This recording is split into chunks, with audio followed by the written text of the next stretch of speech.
de 2007 jusqu'en 2014, alors que le mandat des élus c'est 4 ans, vous vous rendez compte du retard qu'on a eu?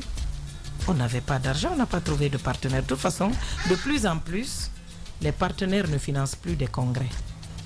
Si vous avez on nous dit que la présidence aurait été sollicitée pour faire financer votre congrès, mais qu'on aurait vraiment des réticences de ce côté à cause de Dr Dansa Kourouma lui-même, parce qu'il se raconte que lorsqu'il a été porté à la tête du CNOSC, la présidence était passée par là aussi.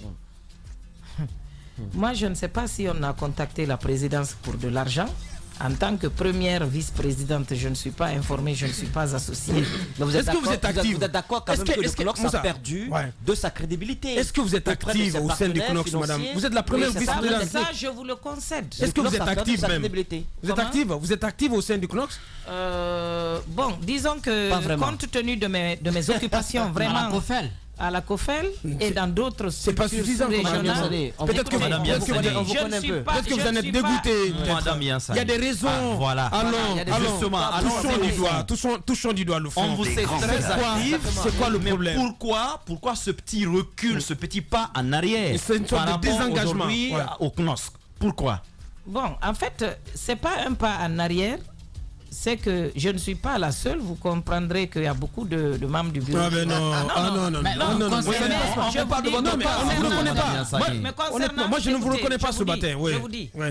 Premièrement, je ne suis pas une personne qu'on endoctrine ou qu'on muselle. La musellation commence par quoi? J'ai vu un communiqué qui circulait qui dit aux membres du conseil de s'abstenir de tout commentaire concernant le 3e mandat et de ce qui s'ensuit. Mais je ne me sens pas concernée. Parce que c'est pas la colonisation là-bas. Ouais. Le conseil a été fait là-bas? Non. Quand on demande aux gens de ne pas parler. Mais ça, c'est enfreindre à leur liberté. Je ne sais pas qui a pris la responsabilité de se communiquer. Le signataire est connu quand même. Je ne me reconnais ni dedans et je n'y souscris pas. Justement. Alors justement, puisque vous ne vous reconnaissez pas dans ce communiqué, si je ne me reconnais pas dedans et je ne souscris pas. Depuis que je me suis engagé comme activiste, j'ai eu la même ligne de conduite. La même ligne de conduite. Parce que Ben Sekou Sylla, la paix à son âme, nous a formaté à dire que la société civile est un contre-pouvoir, mais qui aide à améliorer la gouvernance dans un pays. Lorsque tu t'agrippes au pouvoir, tu perds toute ta crédibilité. Et pour ces raisons, le langage que je tenais vis-à-vis du régime du général Lansana Conté, je suis même plus souple aujourd'hui vis-à-vis du régime actuel. Mais j'ai toujours tenu le même langage. Quand ça ne va pas, les droits humains sont bafoués, je le dis. Quand il y a un problème sur la gouvernance, je le dis. Et j'ai gardé mon indépendance. Quel que soit, je me suis retrouvé au cabinet de Dadis. Les gens ne savent pas pourquoi.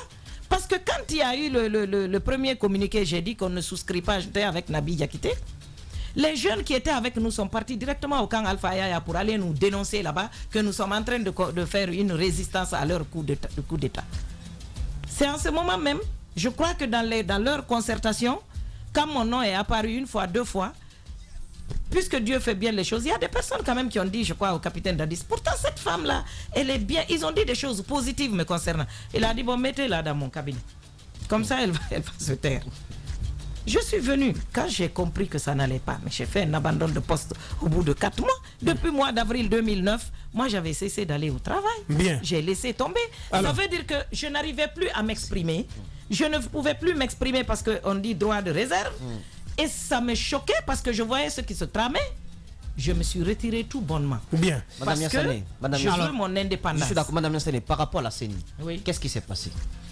Par rapport à la CENI, il faut reconnaître que le Conseil a perdu son leadership par le fait que nous n'avons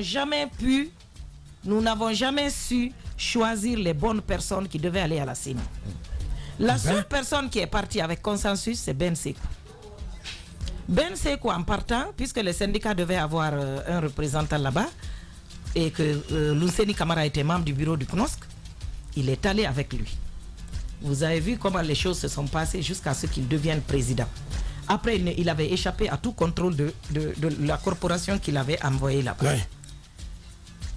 Quand il s'agissait de désigner Bakary Fofana, je le dis et je le répète, je l'ai dit, la façon n'était ni transparente, ni démocratique, ni légitime.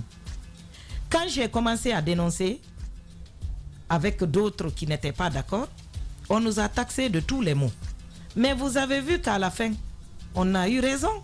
Et j'avais dit ce jour-là, Bakary, en face à face, dans ça peut le témoigner. Je dis, je ne te soutiendrai pas. Parce qu'après toi, le conseil ne sera plus président de la CENI. Tu vas tout gâter. Je dis, en ton temps, tu as été reconnu comme étant le plus médiocre des ministres des Affaires étrangères que la République de Guinée a connu depuis 1958 à maintenant. Je l'ai dit devant lui. Et si j'ose le répéter ici, c'est parce que je l'ai dit devant lui. Je dis, je ne te soutiens pas. La façon dont tu as été désigné n'est pas transparente, elle n'est pas consensuelle et je ne suis pas d'accord. Et il est parti, j'ai eu raison. Voilà. Après, alors maintenant, il y a d'autres organisations de la société civile. Et puis, comment on appelle, je ne sais pas, je ne suis pas dans les secrets. Mais la tradition a continué. Vous qui devriez, dans les conditions normales, avoir les coups de France pour désigner. Oui. Maître Kébé représente l'ordre des avocats. Effectivement. Il était question à l'époque, quand il fallait donner 3 représentants de la société civile, on a dit, compte tenu du leadership du CNOSC à l'époque dans l'univers de la société civile, un représentant du CNOSC, compte tenu du rôle joué par les syndicats en 2007, un représentant des syndicats, et puisque c'est des questions hautement juridiques dont Ben Sekou a dit, il faut qu'on prenne l'ordre des avocats qui nous envoie un représentant pour nous aider à décrypter les textes que nous allons avoir à gérer. Pourquoi dans ça n'y est pas allé? Bon, ça, je ne peux pas vous le dire, vraiment. Alors, parce que l'exécutif sous la Constitution, l'exécutif il y a une information. Les représentants. Il y a une information, surtout sur la CENI, toujours. Je voudrais que vous nous clarifiez les choses. Lorsque Bakary Fofana a quitté la présidence de la CENI et donc l'institution, je crois qu'il avait été demandé au CNOSC de choisir un représentant. Les informations que j'ai reçues, c'est que vous aviez organisé des discussions à l'interne et le choix était tombé sur Dr Abdoulaye Diallo, qui était donc qui est donc un des vice-présidents. Oui, il est le deuxième vice-président. Oui. Seul problème, il n'est jamais allé à la CENI. Oui. Qu'est-ce qui s'est passé? Bon, on s'est concerté. On a dit qu'on le soutenait, on peut envoyer son nom. Son nom est parti. Nous, on a fait la lettre de transmission pour déposer acquis de droit. Notre rôle s'arrêtait là-bas.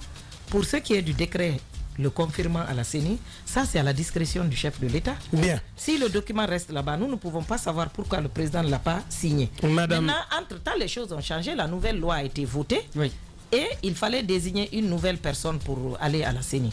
Donc, maintenant, moi personnellement, personne ne m'a consulté pour me dire qui on envoie, comment on fait. Donc le choix de cabinet Cissé n'était pas consensuel aussi? Bon, en tout cas, je n'ai pas été consulté. Vous n'avez pas été consulté. Madame Fatou Baldé, Madame Yassane Fatou Baldé, présidente de la COFEL, et vice-présidente, première vice-présidente du CNOSC, notre invité, Moussa. Dans sa Kourman s'est exprimé sur la création du Front national de défense de la Constitution. Oui. Il a dit à cette chose, pas en faveur du front. Il a dit que c'était un front prématuré, qui ne pouvait pas être prétentieux. Alors, a-t-il parlé en son nom ou au nom du CNOSC? Est-ce que vous vous sentez concerné par ces propos? Est-ce que vous les partagez? Non, à vrai dire ça, je ne partage pas. Je ne le partage pas parce que tout simplement, vous savez, la Guinée, on est dans une démocratie très fragile. Il faut la consolider.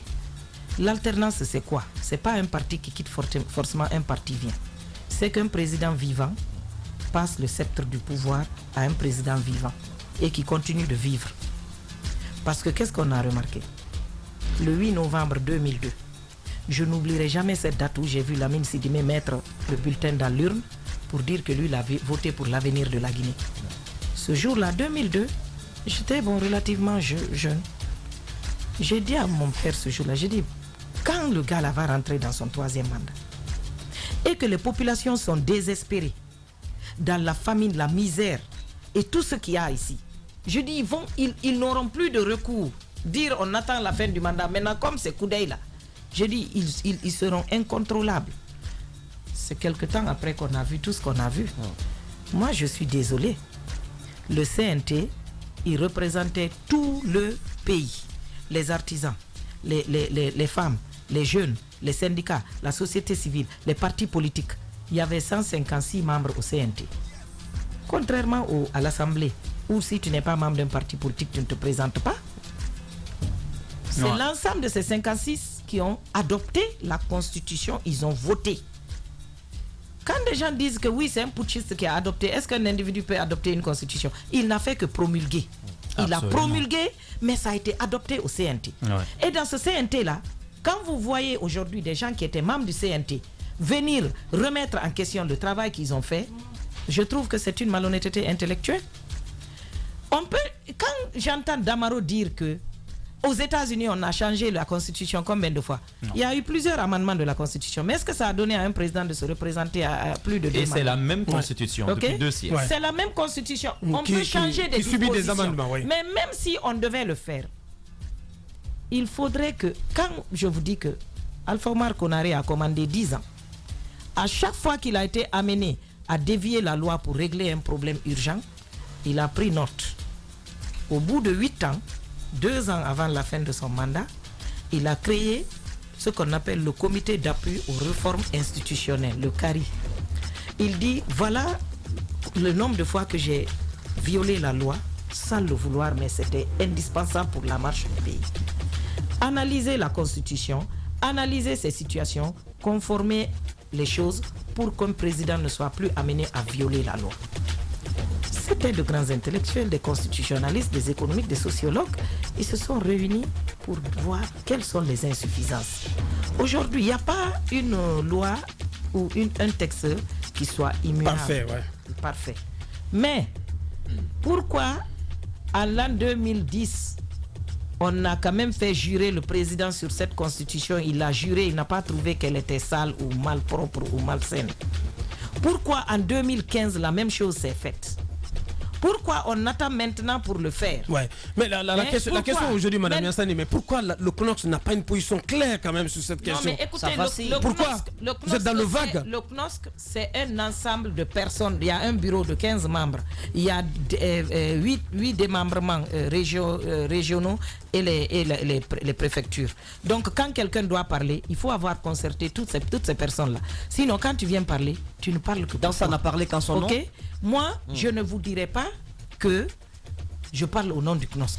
Mais je dis que je ne peux pas soutenir, après toutes les péripéties qu'on a passées, à dire qu'on va changer de constitution pour aboutir à quoi? Et même si on devait le faire, attendez une minute, même si on devait le faire, vous savez, Boubacar Diallo, il y a des démarches que ceux qui sont partis, qu'on nous sorte. Pourquoi on doit changer de... On peut modifier des dispositions de la Constitution sans changer de république. Effectivement. Et aujourd'hui, qu'est-ce qui se passe? Ce n'est plus de dire qu'on est en train de changer la Constitution pour le bien des institutions qui sont consacrées dedans. C'est de dire, moi je vois maintenant, on vous soutient à vie. Il doit continuer. Souvenez-vous, Sékou Touré, il est mort à l'âge de 63 ans, je crois. Oui. Mais ce n'était ni son âge, ni son état de santé qui présageait cela. Il était bien portant, il tenait le pays d'une main de fer, tout allait bien, paf, il a eu une mort brutale. Jusqu'à des mois et des semaines, il y avait des personnes qui n'ont pas cru qu'il était mort, tellement qu'il avait fini par posséder l'esprit des gens et on le croyait immortel. Ouais. Il est mort. C'est des soldats qui venaient faire garde à vous devant lui là, qui ont pris le pouvoir et qui ont anéanti tout le système en une fraction de seconde.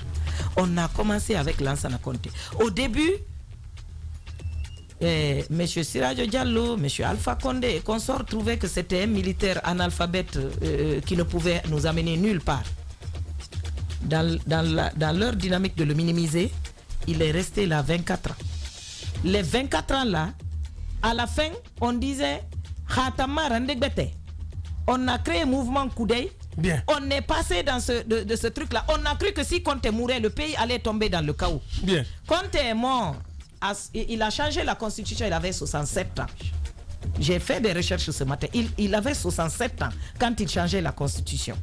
Il est resté. Mais vous avez vu que c'est son mandat de trop qui a fait que les Guinéens ne croyaient plus en l'État. L'État a perdu toute sa crédibilité. Bien. Et lorsqu'il il est décédé, on s'est pressé de se nous mettre derrière les premiers soldats qui ont dit on prend le pouvoir. Ouais, donc et eux-mêmes ont dit le pouvoir est dans la rue. Attention. Si aujourd'hui, des gens pensent que Alpha Condé, si c'est pas lui, mais qu'ils sachent que Sékou Touré est mort, on a survécu. Lansana Conté est mort, on a survécu. Bien. Dadi c'est à Ouagadougou, on a survécu. Sekouba Konaté est quelque part dans le monde, on a survécu. Bien. Alpha Condé à 82 ans, il va changer la constitution. Quel que soit l'amour que Dieu a pour lui, il ne peut plus vivre le temps qu'il a déjà passé. Bien. Et il va partir un jour, à moins que les partisans de ce coudéisme là aillent chez Dieu pour avoir un certificat d'immortalité de Alpha Condé, pour qu'on le garde alors comme ça pour de bon.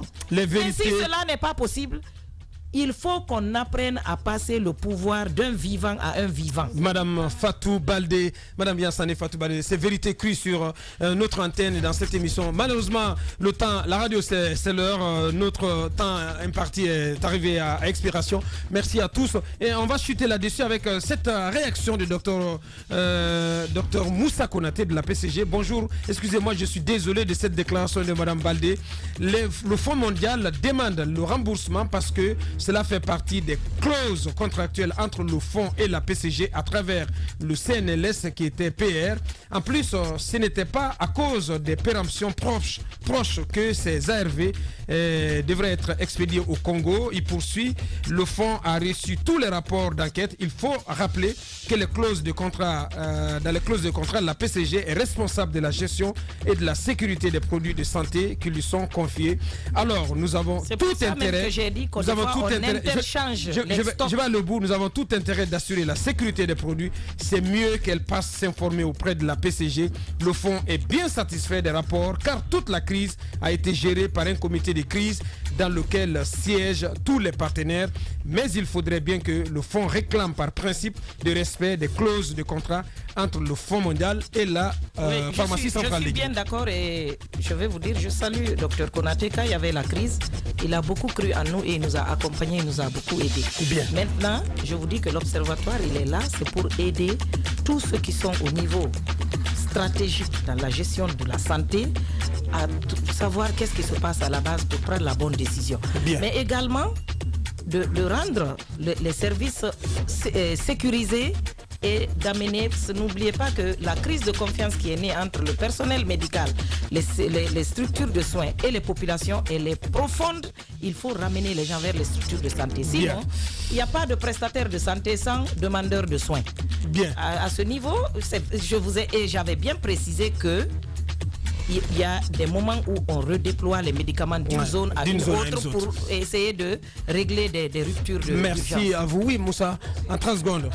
Le décès de Dr Ibrahima Fofana, puisqu'on parlait des syndicalistes, c'est quand même un 16 avril qu'il s'en est allé, lui, effectivement. Une autre confrère de côté de la RTG, mais également notre confrère Mansari. Exactement, donc je pense qu'il y a quelque chose de prévu pour en mémoire à Dr Ibrahima Fofana ce dimanche au domicile de la famille du côté d'Amdalaï. Bien, le message est passé. Je pense que, laissez-moi quand même dire un petit... en 30 secondes alors.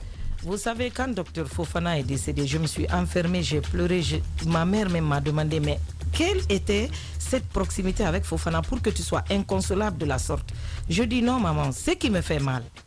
Je sais que Fofana a un véhicule solide, stable, un chauffeur qui l'envoie partout. Pourquoi on l'a descendu de ce véhicule pour le mettre dans un véhicule conduit par un brigadier et qui ne sait pas conduire, qui n'a pratiquement pas de permis, un véhicule non assuré pour aller le tuer? Je dis, c'est ce qui me fait mal. C'est le mal là. Et jusqu'à aujourd'hui, impossible de savoir pourquoi cela. Il aurait pu... pourquoi il n'est pas parti dans le véhicule du PNUD? Quelle était l'urgence pour qu'il aille la nuit? Quel que soit paix, il pouvait aller le matin. Bien. Une route aussi compliquée que la route de Fria. Mais je crois que à l'époque, les autorités de la transition, en l'occurrence le Premier ministre, a une très grosse part de responsabilité dans la mort de Ibrahim Fofana. Comara, vous voulez dire? Non, la transition version 2. Bien, donc Jean-Marie Doré. Oui. Bien. Et que Dieu ait pitié de son âme. Le bienfait qu'il a eu à accomplir dans sa vie, que Dieu le lui rétribue au centuple. Mais nous restons le regretter aujourd'hui. Madame Yansane Fatou Baldé, qui était notre invitée exceptionnelle en ce mardi. Merci à elle, merci d'être passée. Merci à tous les chroniqueurs, à notre équipe de réalisation. Mohamed Diaby, El Maestro Doua Diaby du côté de la radio. Mamoudou connaît le colosse du côté de la télé. Et notre ingénieur son, Nala Sidibé. Demain, le turbo sera de retour, Inch'Allah, pour retrouver donc les commandes de cette émission. Pour notre part, donc on sera de l'autre côté. Et merci de l'attention. On se reprend demain. Portez-vous bien. Au revoir.